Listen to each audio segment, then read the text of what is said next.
पक्षी अपनी बोली को, अपने शब्द को, अपनी वाणी को कभी नहीं बदलता।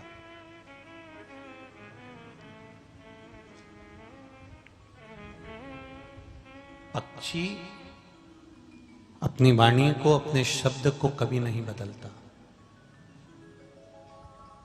बैतूल में जैसी कोयल बोलती है, वैसी की वैसी हमारे सीहोर में भी बोलती है।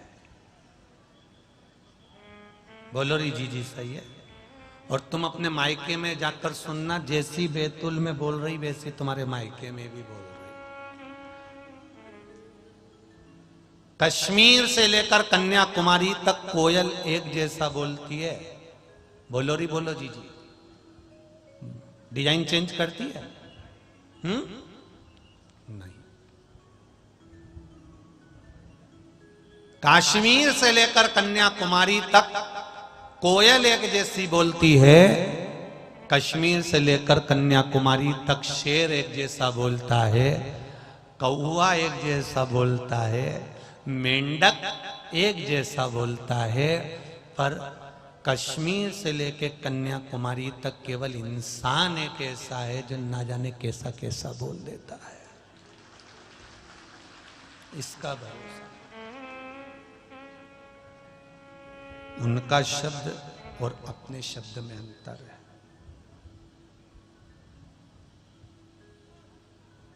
हमें पक्षियों से भी सीखना चाहिए कि पक्षी अपना भाषा नहीं बदलते, पक्षी अपना धर्म नहीं बदलते।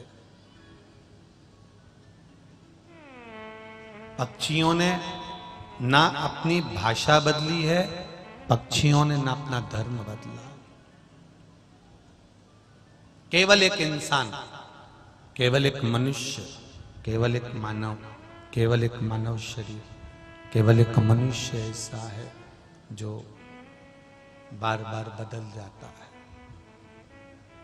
चलो जाने तो वो भी बहुत दूर की बात है। आप तो छोटे रूप में समझ लो कि कोई व्यक्ति तुम्हारे पास में आया और कोई व्यक्ति तुम्हारे पास में आकर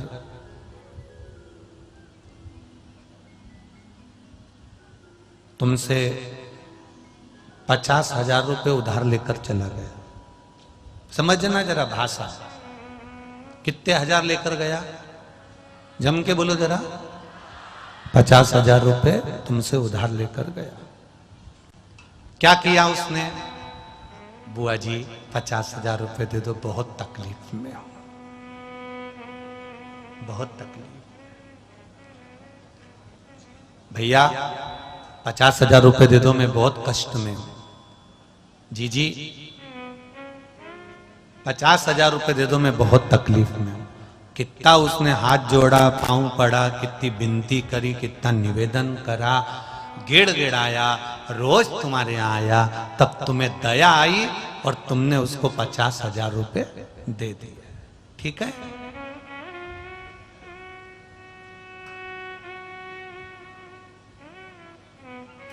अब 1 महीना जाओ मती, काम कर लेने दो उसको। 2 महीना, 3 महीना, 4 महीना, 5 महीना के बाद जाना। क्यों बेटा 50,000 रुपए मेरे वापिस कर? कोई खाके भग रहा हूं क्या? भाषा चेंज हो गई कि नहीं हो गई? तुरंत भाषा चेंज। कोयल के जीवन में क्या दुख नहीं आया? कौवे के जीवन में क्या दुख नहीं आया? शेर के जीवन में क्या दुख नहीं आया? अगर कोयल के जीवन में भी दुख आता है, कभी कभी पंख में लग जाता है, कभी चोंच में लग जाता है, कभी शरीर में कष्ट हो जाता है, इसके बाद भी रहने के लिए घर नहीं होता, पानी पड़ जाता है तो भी कोयल बोलती है, गर्मी पड़ती है तो भी कोयल बोलती है, ठंड पड़ता है तो भी कोयल बोलती है। कितना भी कष्ट आ गया पर कोयल ने अपनी भाषा को चेंज नहीं करा, अपने शब्दों को चेंज नहीं करा, अपनी वाणी को चेंज नहीं करा। केवल एक मनुष्य ऐसा है, थोड़ी थोड़ी देर में ये अपनी वाणी को चेंज कर लेता है, बदल देता है, तुरंत शब्द को चेंज कर देता है। केवल एक मनुष्य काम पड़ा आपसे तो आपके आगे हाथ जोड़े हैं, भैया जी 5,000 दे दो, 50,000 दे दो, 25,000 दे दो, 50 है। और जब तुम्हें लेने का समय आया तब धाड़ कर बोला कोई खाके बग रहा हूं, दे दूंगा, सबका चुकाया, तुम्हारा भी दे दूंगा, आपस के संबंध खराब मत करो, चलो यहां से जाओ, जब आएगा देखा जाएगा। कितना जब आया था तो हाथ जोड़कर आया था। केवल कोयल ने दुख के समय पर भी अपनी वाणी को चेंज नहीं करा, शेर ने चेंज नहीं करा, कौवे ने चेंज नहीं करा। एक पक्षी अपनी वाणी को, अपने शब्द को, अपने धर्म को कभी नहीं बदलता। केवल बदलता है तो ये केवल एक ये बना है ना, या मानव का शरीर, ये बदल जाता है। इसने जरा सा दुख आया वाणी चेंज, जरा सा सुख आया वाणी चेंज। अभी भगवान से कह रहा था प्रभु कृपा कर दो, मैं बहुत परेशान हूं। भगवान ने इसकी नौकरी लगा दी, सर्विस लगा दी। अब सर्विस लगने के बाद ये तो दूसरे को नहीं गिने, वाणी चेंज, शब्द चेंज।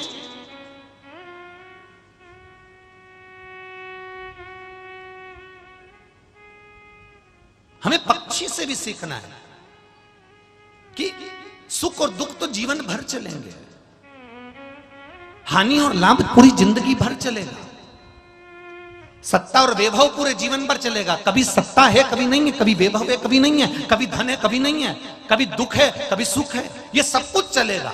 पर पक्षी से सीखो, कोयल से सीखो कि कोयल अपनी वाणी को कभी चेंज नहीं करती। अगर दुख भी आया है तो मीठा बोलिए, और सुख भी आया है तो मीठा बोलिए। जब एक जैसे रहोगे तो तुम्हारी सत्ता, तुम्हारा वैभव, तुम्हारा बल और तुम्हारी सत्ता को कोई पलट नहीं सकता। अगर तुम एक जैसे बने हुए हो तो जब व्यक्ति के पास में सत्ता, वैभव, धन, संपदा, सुख आता है तो उसकी वाणी चेंज हो जाती है। वो मिलना नहीं चाहता, किसी से मिलता नहीं, जुलता नहीं, जाता नहीं, आता नहीं, वैभव में इतना डूब जाता है कि उसकी वाणी में अहंता के शब्द आ जाते हैं। जब अहंता के शब्द आ जाते हैं फिर उसको लोग मानते नहीं हैं, क्योंकि एक जैसा कोयल से सीखना है हमको कि एक जैसी वाणी देना चाहिए। दुख है तो भी अच्छा बोलो, सुख है तो भी अच्छा बोलो।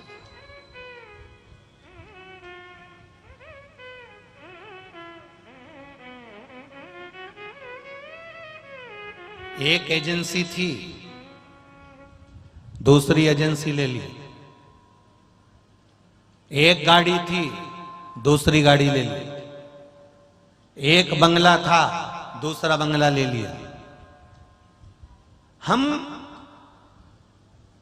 आय बढ़ाने के साधन तो ढूंढ रहे हैं, पर जितने बैठे हो सब कमाने के साधन तो ढूंढ रहे हो, आय बढ़ाने के साधन तो हम ढूंढ रहे हैं।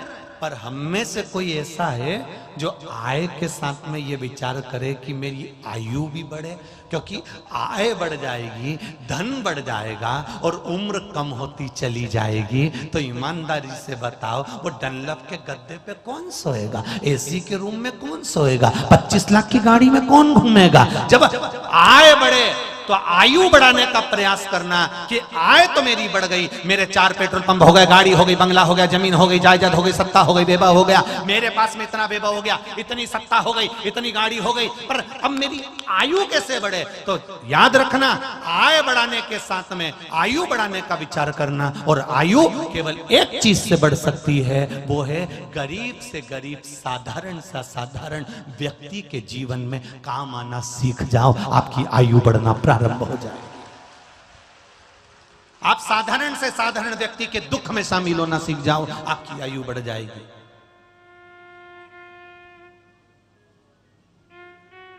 आप साधारण से साधारण व्यक्ति के जीवन में खड़े होना सीख जाओ, आपकी आयु बढ़ जाएगी। क्यों? क्योंकि उसको धन की जरूरत नहीं है, तुम्हारे संग की जरूरत है। तुम आ गए, तुम खड़े हो गए, तुम आकर सामने आ गए, बस उसको बल मिल गया। उसको तुमने कह दिया चिंता मत करो, हम बैठे हैं, फिर काय का टेंशन करना? आयु बढ़ गई। फिर उसका बीपी, शुगर सब लेवल में आ गया, उसकी आयु बढ़ गई।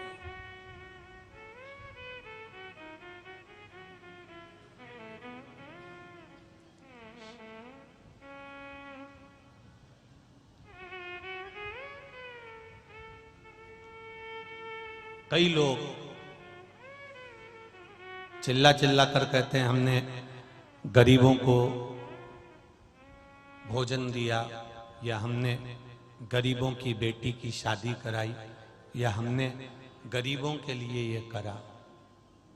शिव महापुराण की कथा कहती है पहले तो गरीब की परिभाषा बताओ कि गरीब कैसा होता है। बहुत ध्यान से सुनना रे बैतुल वालों, मां ताप्ती की ये पावन शिव महापुराण की कथा चल रही है। मेरे भोलेनाथ ने, मेरे परमात्मा ने, मेरे शंभू ने संसार में जब जन्म दिया तो किसी को गरीब बनाकर पैदा नहीं करा था, उसने तो केवल अपना बनाकर पैदा करा था। ये तो हमारे कर्म की गति है जिसके कारण थोड़ा धन है थोड़ा नहीं है, पर बनाया तो उसने ही था, उसका दिया हुआ। आप इतनी माताएं बैठी हैं, इतने सारे भाई लोग बैठे हैं, जिस कमरे में तुम सोते हो उस कमरे में गेहूं की टंकी, चावल की टंकी, टूटा हुआ कूलर, बेकार वाली वॉशिंग मशीन, सड़ा हुआ मिक्सर, टूटा हुआ पलंग, फटे हुए कपड़े, फूटे हुए बर्तन, बेकार वाली झाड़ू, टूटा हुआ मटका, अटाला का सारा सामान। आप में से कितने लोग हैं जो अपने सोने वाले कमरे में रखते हैं? कोई रखता है? अरे जम के तो बोलो। नहीं, आप अपने कमरे में हमेशा अच्छी चीज रखेंगे।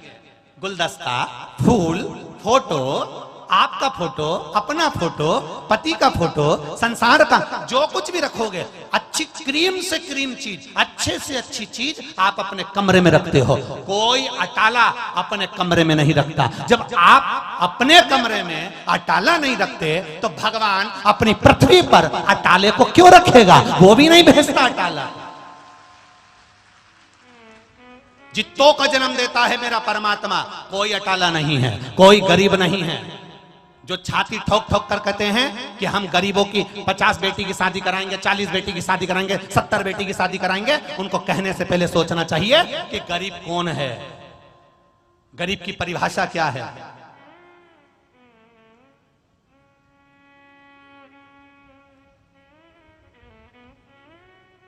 मेरा परमात्मा गरीब तो किसी को भेजता ही नहीं है। 5-5 लाख की एक एक किडनी देकर भेज दिया, बेचिया 10 लाख इकट्ठे हो जाएंगे। जा अभी बन गया अमीर, एक एक आंख बेचिया 2-2 लाख की, 4 लाख इकट्ठे, 14 और बचा है शरीर में बहुत कुछ। कितना दिया उसने? करोड़ों की पूंजी देकर भेजा है। और उसके बाद कहीं का कह दे कि हमने गरीबों के लिए ये करा, हमने गरीबों के लिए वो करा। गरीब कौन? पहले तो गरीब की परिभाषा तो बताओ कि गरीब की क्या है। गरीब की बेटी की शादी करी। शिव महापुराण की कथा में स्वामी विवेकानंद का चरित्र आता है। वैष्णो देवी की सीढ़ियां स्वामी विवेकानंद जी चढ़ रहे हैं, और स्वामी विवेकानंद जब वैष्णो देवी की सीढ़ियां चढ़ रहे थे, एक किसान, एक साधारण सा व्यक्ति अपनी बेटी को कंधे पर बिठाकर वैष्णो देवी की सीढ़ियां चढ़ रहा था। स्वामी विवेकानंद ने कहा, बाबा तुम्हें बेटी का बोझ लग रहा होगा, तुम्हारी बेटी को मैं अपने कंधे पर ले लेता हूं बाबा, आओ मैं इस बेटी को अपने कंधे पर ले लूं बाबा। स्वामी विवेकानंद ने कहा, आपकी बेटी को मैं कंधे पर बिठा लेता हूं बाबा, तुम्हें वजन नहीं लगेगा। उस बाप ने बेटी को कंधे पर बिठाकर पलटकर स्वामी विवेकानंद जी को जवाब दिया, जिस बाप को बेटी बोझा लगती हो वो बाप नहीं हो सकता। बेटी बाप पर कभी बोझ नहीं होती महाराज, और बेटी का बाप कभी गरीब नहीं होता, वो करोड़पति होता है, क्योंकि लक्ष्मी जैसी बेटी पाई है उसने। तो ये कहना बंद कर दो कि गरीबों की बेटियों की शादी करी, गरीबों की बेटियों की शादी करी। जिसकी बेटी है वो करोड़पति है, क्योंकि लक्ष्मी जैसी पूंजी पाई है उसने बेटी के रूप में। बेटी के रूप में ताप्ती जैसी बेटी पाई, नर्मदा जैसी बेटी पाई, गंगा जैसी बेटी पाई है उसने। उसने साधारण नहीं, माहिल्या जैसी बेटी पाई है उसने। बेटी का बाप कभी गरीब नहीं होता।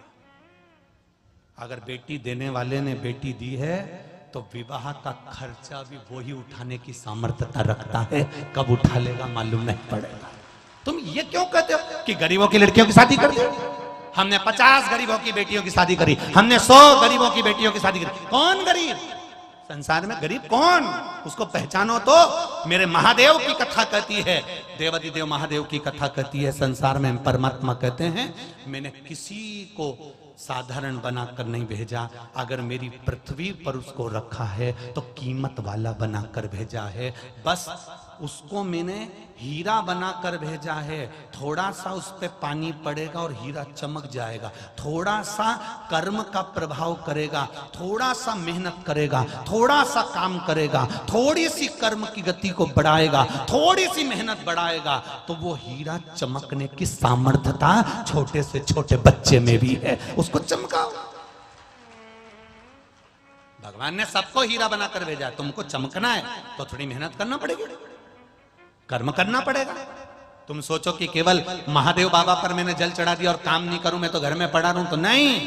शंकर भगवान पर अगर जल चढ़ा रहे हो, महादेव को जल चढ़ा रहे हो, एक बेलपत्री भी चढ़ा रहे हो, तो कर्म के साथ चढ़ाओ कि मैं मेहनत करूंगा, मेरे महादेव की कृपा मुझ पर बरसेगी, यह मेरा विश्वास कहता है। भरोसा सब पर करो, मना नहीं, पर विश्वास मेरे महादेव पर करना, वो डूबने नहीं देगा।